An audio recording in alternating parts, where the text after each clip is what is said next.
Evangelicals, the U.S. government, and the Heritage Foundation. This video offers a neutral, factual overview to start the conversation. In U.S. politics, evangelical Christians are a large and diverse constituency. Their views vary by church, region, and issue. Many engage public life through churches, advocacy groups, and policy networks. Participation can be civic, legal, or electoral. The federal government is complex. Congress writes laws. Agencies implement rules. Courts interpret statutes and the Constitution. The Heritage Foundation is a conservative think tank in Washington, founded in 1973. It publishes research, policy ideas, and training resources. Some evangelicals and public officials cite Heritage reports or attend its events. Influence varies by issue, administration, and timing. Our aim is clarity. We will examine origins, connections, and debates with respect and verifiable sources. Next, origins in evangelicals. Protestant Christianity began in the Reformation. It centers on faith in Jesus' Scripture as ultimate authority and salvation by grace through faith. Denominations differ but share a personal relationship with God without state control. This context frames later evangelical movements in America. Evangelicals emphasize the Bible's authority. Evangelicals emphasize a born-again conversion. Evangelicals emphasize the centrality of the cross. Evangelicals emphasize active evangelism. From the Great Awakenings to modern revivals, waves of renewal shaped American religious life and fueled outreach at home and abroad. The movement grew through camp meetings, radio and television ministries, contemporary worship, small groups, community service. Evangelicalism is a movement across denominations, not a single church, uniting Baptists, Methodists, Pentecostals, and many non-denominational congregations around shared convictions rather than one institution. Founded in 1973 in Washington, D.C., the Heritage Foundation is a conservative think tank, known for shaping policy debates, especially in the 1980s. Its stated mission: advance free enterprise, limited government, individual freedom, strong families, and national defense. Heritage publishes research, proposes policy frameworks, engages lawmakers and the public.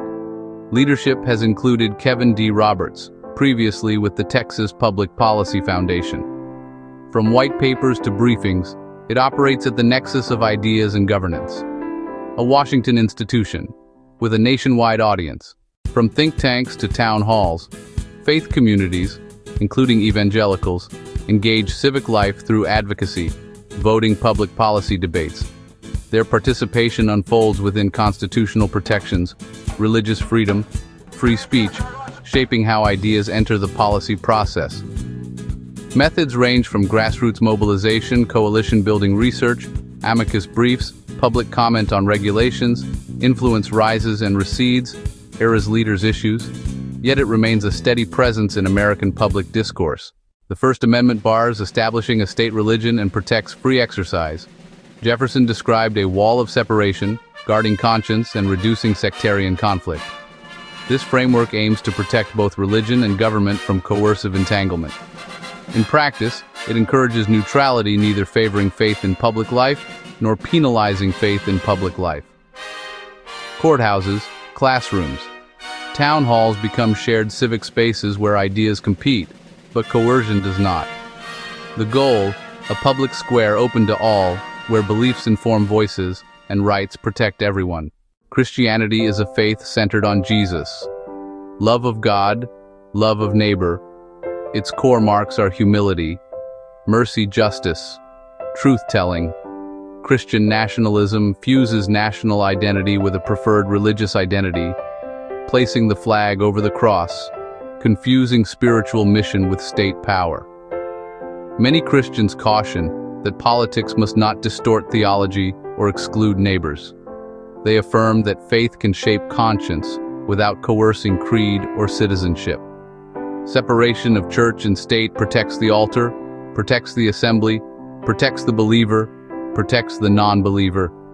In a plural civic square, equal rights, not religious tests govern belonging. Christians can serve the common good through witness service, persuasion, not compulsion. The aim, a nation where convictions speak freely, every neighbor's dignity is upheld. Fringe movements like Christian Identity have provided ideological cover for hate and violence. Though marginal, their ideas can spread online and across borders, mutating through forums and encrypted channels. These currents draw on conspiracy, racial hierarchies, apocalyptic rhetoric to recruit and radicalize. They seek to launder extremism in religious language, yet they stand outside historic Christian teaching and practice. Law enforcement and civil society monitor them because rhetoric can become real-world harm. They are distinct from mainstream evangelical communities, which overwhelmingly reject racist creeds and political violence. Resisting them means clear theology, rigorous civic education, and vigilant, nonviolent community response. In a plural democracy, we safeguard both religious freedom and public safety by refusing theologies of exclusion and the politics of intimidation. Leviticus urges love for the foreigner as oneself. Many believers apply this to welcome dignity, care for all neighbors. Faithful public life balances conviction with compassion.